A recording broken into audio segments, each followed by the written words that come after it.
भुवनेश्वर में व्यवसायी नवघन पाठशाणी मृत्यु घटनार ए होउची मुख्य अभियुक्त ताहा थिला एक योजनाबद्ध हत्याकांड।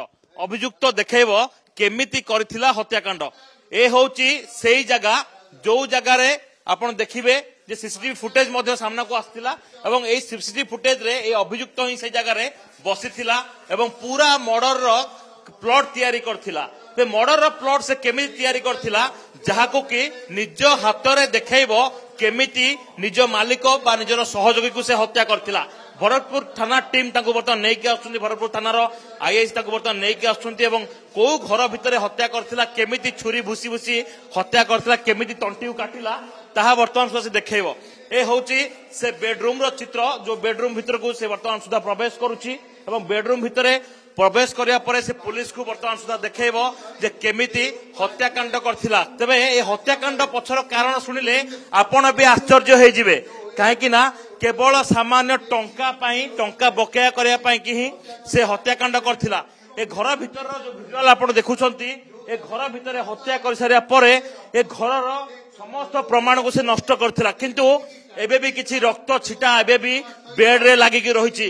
फिर घर भीतर को संपूर्ण भाव सफा कर साला परे भरतपुर थाना पुलिस साइंटिफिक टीम जरिया रे ए घरर टिकी निकी रक्त नमूना संग्रह करथिला एवं ता परे ही पूरा जिंस स्पष्ट होइतिला। जेउ समय रे बंटी ए जो रहिथिले डिसीज बा जे थिले नवघन और बांका तांकर फॉर्च्यूनर कार टिकु मध्य अन्य जण को दे देथिला। परवर्ती समय रे तथ्य पदक आसिला जे जेउ समय रे जे गाड़ी को से अन्य को देथिला। तबे आईआईसी भरतपुर हम सदस्य सर कोन ए करथिला केमिति हत्याकांड करथिला सर? तार योजनाबद्ध भाव में प्री प्लान करिकिरी ताको डकैकिरी मर्डर करिकिरी ताको बॉडी के नै डिस्पोज ऑफ करथिला। आज्ञा सर हत्या करिया परे घर सब कोन करथिला?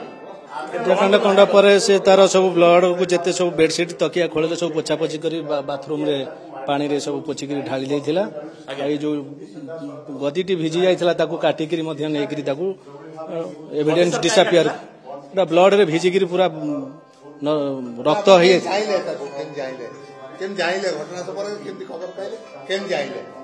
आमे तदंत करिकरी टेक्निकल सर्वेलेंस थिला तापरे एविडेंस देखिला परे सर भरतपुर पुलिस केमि जानिला ए गाड़ी टी को खोलम खोला बोलुछ बोले हत्या करिया परे आमे से गाड़ी की ट्रैक करथिलु।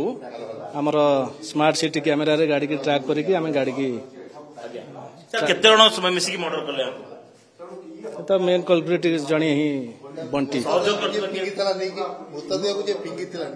मृतदेह से इनोवा गाड़ी रे तार सहयोगी ड्राइवर सह नै पकैथिला। घर भितर हत्या कर सारिया परे जो गदी आपण देखुचंती ए गदीर सबु सारा जिंस मध्य उपाड़ी के नै जाइथिला। जेहेतु कोनोसी प्रकार एठारे प्रूफ रहिबो नाही, किंतु पुलिस रो संदेह कि गोटी गोटी करी जिंस को कलेक्ट करिछि एवं ए अभियुक्त जे रहिछि बंटी ताकू वर्तमान सुधा गिरफ करा जायछि एवं तार सहयोगी को मध्य गिरफ करा जायछि। जो समय रे एठी देखिबा यदि घर भीतर दृश्य देखिबा ए घर देखि सारिया परे गोटे बड़ कथा होउची जे रास्ता रे आउ जणे इनोवा कार को मध्य मगैथिला।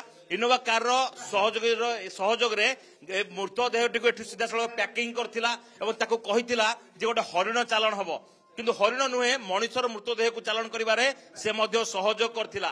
मृतदेहटी को सीधा सड़क गोविंदपुर नदी पथर पठाइथिला एवं तापरे फोन स्विच ऑफ करी फेरार हो जाइथिला। ए मुख्य दुई हत्याकारी को वर्तमान सुधा गिरफ करा जायछि। पुणी थरे रिमांड रे आनी पुलिस तांको पचरा उचरा करिवो। केवल दीनबंधु को सौभाग्य परिडा कड़क न्यूज।